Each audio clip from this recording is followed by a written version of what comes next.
পরবর্তী প্রশ্ন হচ্ছে যে জন্মগত হার্টের অসুখের জন্য কি কি ট্রিটমেন্ট সম্ভব এবং আদৌ কি জন্মগত হার্টের অসুখ কিওর করতে পারা যাবে? খুব সংক্ষেপে বলতে হলে এখনকার দিনে জন্মগত হার্টের অসুখ বা ছোট বাচ্চাদের হার্টের অসুখ যদি ঠিক সময় ধরা পড়ে, অর্থাৎ এমন একটা সময় ধরা পড়ে যে তার চিকিৎসার সময়টা তখনও পেরিয়ে যায়নি, তাহলে প্রধানত দুটো উপায়ে আমরা তার চিকিৎসা করি।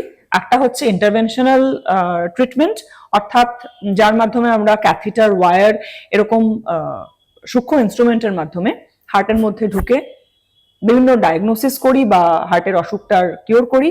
আর 2 নম্বর হচ্ছে সার্জিক্যাল। সার্জারিও আবার 2 রকমের হয়, মিনিমালি ইনভেসিভ সার্জারি বা ট্র্যাডিশনাল ওপেন হার্ট সার্জারি।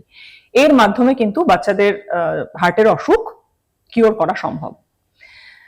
3 নম্বর আরেকটা যেটা আমি যখন হার্টের অসুখের টাইপ নিয়ে আলোচনা করছিলাম তখন যেমন বলেছিলাম অ্যারিথমিয়া, অর্থাৎ হার্টের ইলেকট্রিক্যাল সার্কিটের প্রবলেম। জন্মগত অ্যারিথমিয়ার অসুখ কিন্তু ইন্টারভেনশনাল টেকনিকের মাধ্যমে, ক্যাথেটার ওয়্যারের মাধ্যমে ট্রিটমেন্ট করা সম্ভব।